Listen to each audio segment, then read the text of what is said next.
Boa noite, alunos e alunas do segundo ano. Essa é a nossa primeira aula de geografia. Eu sou a professora Dione. Nós vamos começar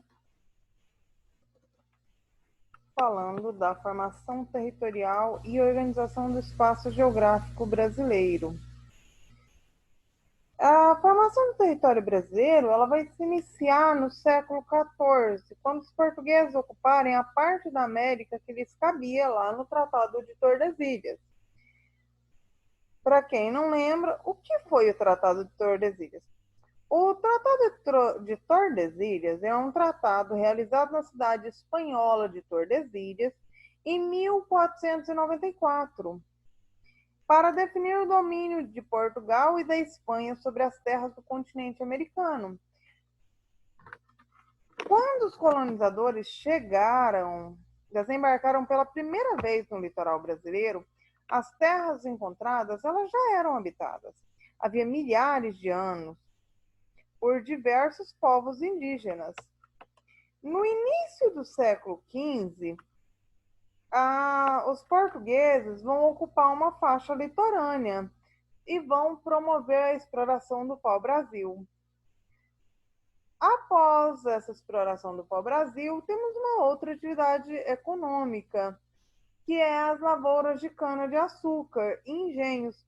Em Salvador vai se tornar a sede do governo português na colônia. Para quem não lembra, os portugueses vão chegar primeiro ao litoral brasileiro, Porto Seguro, Costa Cabralha, no ano de 1500. O que acontece?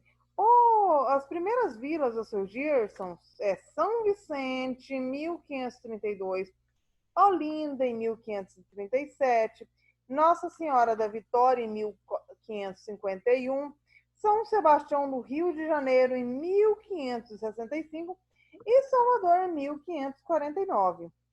No século XVII, o que vai ocorrer é uma ocupação mais intensa do interior, a introdução da pecuária, surgem os primeiros núcleos de povoamento no interior, a exploração das drogas do sertão, que deram origem à ocupação da região amazônica. Mas o que eram as drogas do sertão? A noz moscada, a pimenta do reino, os temperos, que tinham um alto valor de comércio na Europa, que eles chamam de especiarias, esses temperos. Lá no século XVIII, temos a ocupação do interior, que vai se intensificar. E vai surgir a criação do gado no sul do território, a descoberta das jazidas de ouro e diamantes em Minas Gerais, Mato Grosso e Goiás, e surgem várias vilas devido à mineração.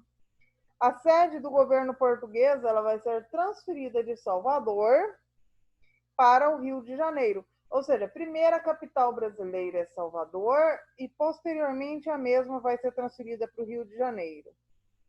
Ao longo da história brasileira, as estradas e caminhos foram abertos, espaços ocupados pelos portugueses ultrapassaram as linhas determinadas pelo Tratado de Tordesilhas.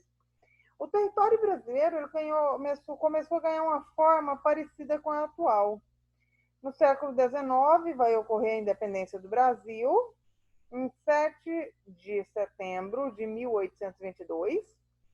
A cana-de-açúcar vai perder a sua importância para o café, principalmente no Rio de Janeiro, Espírito Santo, Minas Gerais e São Paulo.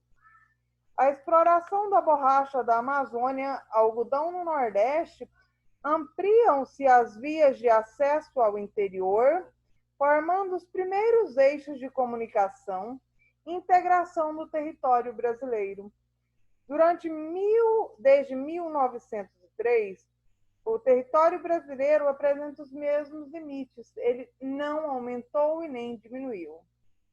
Durante o século XX, tomou impulso no Brasil a atividade industrial, a infraestrutura e o capital obtidos com a produção do café, a mão de obra que deixou o campo e expandiu-se a rede ferroviária.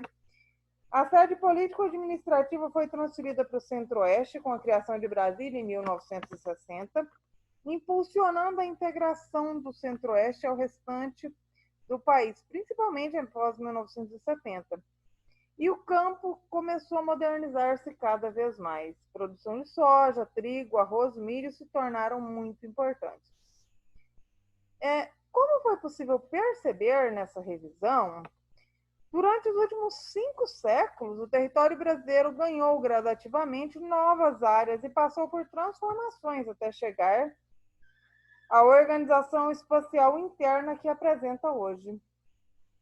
A organização do espaço geográfico brasileiro não se concluiu.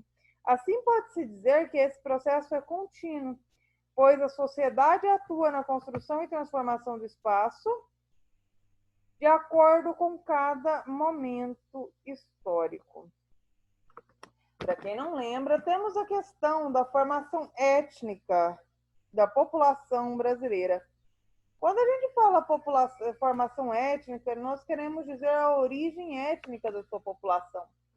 E o Brasil, a população brasileira tem suas origens nos nativos indígenas, no branco europeu, português, espanhol, francês, principalmente, e na população escrava africana que foi trazida para o território brasileiro durante o processo de colonização para ser utilizada como mão de obra nos diversos processos, nos ciclos econômicos que aqui tivemos.